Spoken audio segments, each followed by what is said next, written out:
Okay friends, यहाँ पे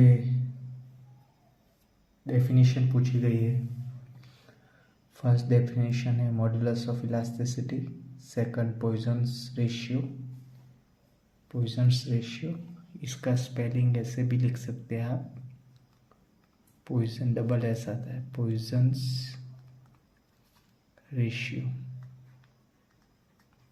okay, तो स्पेलिंग ऐसा होगा। एंड थर्ड शेयर स्ट्रेस, तो आंसर देते हैं आंसर। ओके,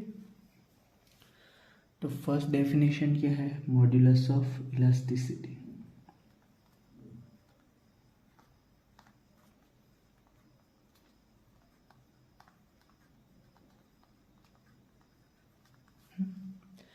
तो मॉड्यूलस ऑफ इलास्टिसिटी का सिंबल है कैपिटल ई। ओके, और वो मिलता है हुक्स लॉ से। हुक्स लॉ कहता है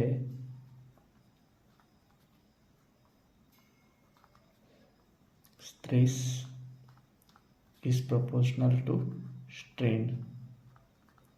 ओके, स्ट्रेस को हम सिग्मा से बताएंगे, sigma is proportional to strain को हम एप्सिलॉन से बताएंगे। देयरफॉर ये बीच की जो प्रोपोर्शनल की साइन हटा देंगे तो sigma is equal to E epsilon हो जाएगा, जहाँ पे ई क्या है? Modulus of elasticity. Therefore E equal to sigma upon epsilon, तो stress upon strain, and it is within the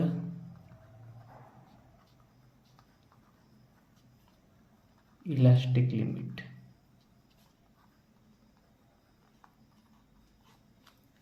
Within the elastic limit, stress is proportional to strain. ये क्या कहता है? हुक्स लॉ ये कहता है। इसको डिफाइन कैसे करेंगे? तो E is the ratio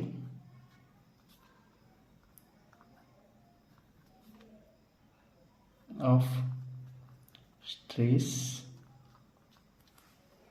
and strain। Strain में को आप लीनियर स्ट्रेन भी कह सकते हैं। तो स्ट्रेन इट्स यूनिट इज, देखो ये सिग्मा का जो यूनिट होगा वही ई का भी यूनिट होगा, बिकॉज स्ट्रेन का कोई यूनिट नहीं है। तो इट्स यूनिट इज न्यूटन पर mm²। तो इतना लिखोगे तो आपको 1 मार्क मिल जाएगा। ओके, तो modulus of elasticity is the ratio of stress and strain, its unit is Newton पर mm²। इतना लिखोगे तो भी चलेगा, मगर ये थोड़ा समझाया है। सेकंड डेफिनेशन,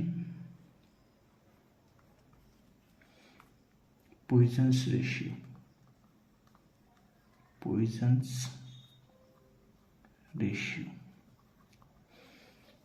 पॉइजन रेशियो को किससे बताते हैं? म्यू से बताते हैं अथवा 1/m से बताते हैं।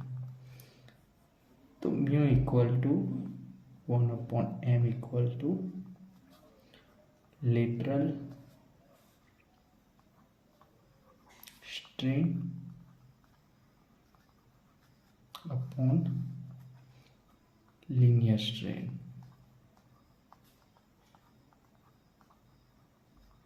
ओके, अगर एक स्टील बार है तो स्टील बार में क्या आएगा? एक डायामीटर आएगा और लेंथ आएगा, तो उसकी लेटरल स्ट्रेन क्या होगी?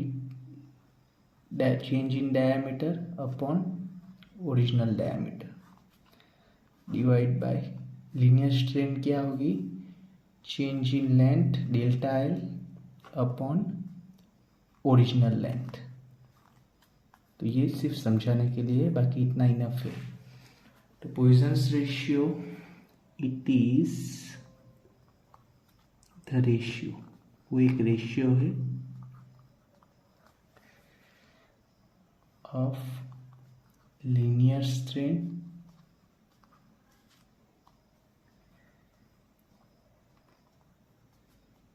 टू, नहीं सॉरी ये गलत है,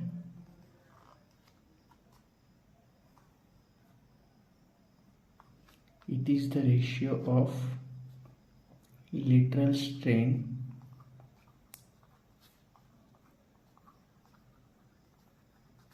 to linear strain.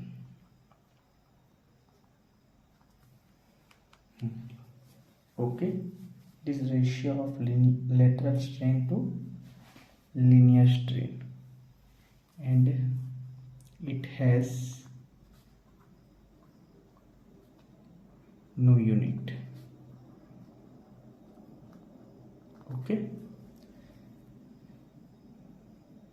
तो ये पॉइजन्स रेशियो का डेफिनेशन है और इसका कोई भी यूनिट नहीं आएगा और उसे म्यू से बताया जाएगा। थर्ड डेफिनेशन क्या है? ये है शियर स्ट्रेस।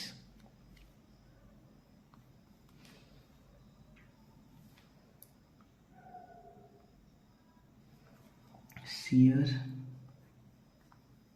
स्ट्रेस है,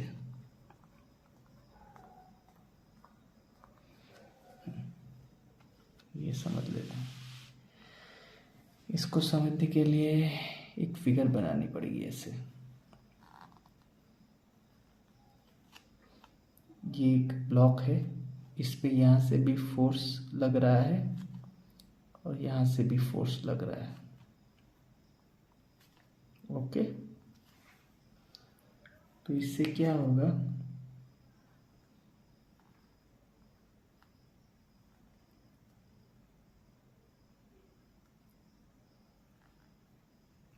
थोड़ा फिगर ऊपर नीचे हो जाएगा, मगर समझ लेना।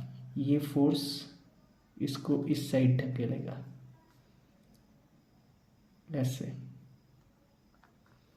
और ये जो फोर्स लग रहा है वो इस साइड पे लग रहा है,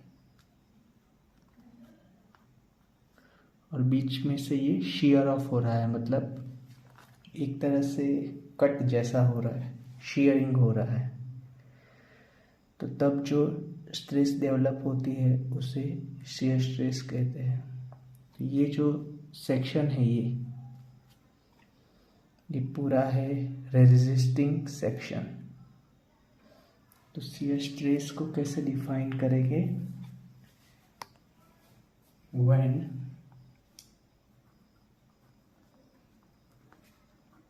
टू इक्वल फोर्सेस होने चाहिए एंड ऑपोजिट होने चाहिए। Opposite forces okay are acting on or across the resisting section. Okay,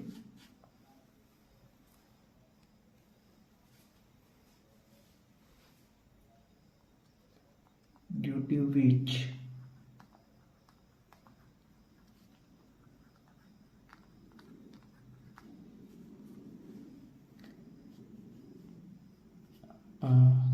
section or object is shear off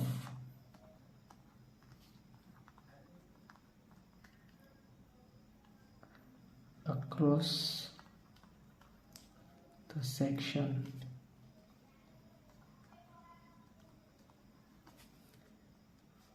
the stress developed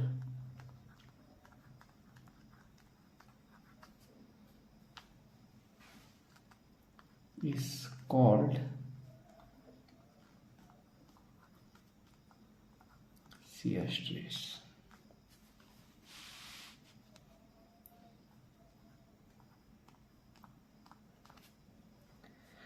Its unit is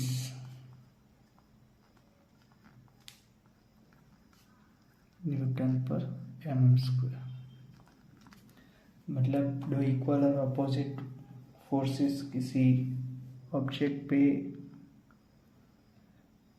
ऐसे लग रहे हो, तब जो बीच ये जो कटिंग शेयर ऑफ होगा, कटिंग जैसा होगा, वो बीच में से यहाँ से कहीं से भी होगा, इस ऑब्जेक्ट के कहीं पे भी, ऊपर नीचे बीच में कहीं से भी होगा.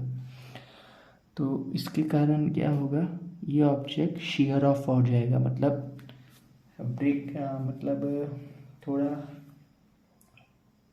थोड़ा तिराड़,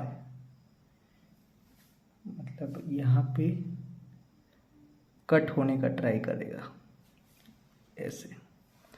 तो उस टाइम पे जो stress across the section develop होती है उसको कहते हैं शियर स्ट्रेस. तो ये है, तो equal and opposite forces are acting on the object, so the object is shear off across the resisting section, then the stress developed across that section is called shear stress. तो ऐसा है. तो ये आपको 3 मार्क्स में पूछा जा सकता है और एक बार पूछा भी गया था, तो एक बार देख लीजिएगा. Okay, thank you.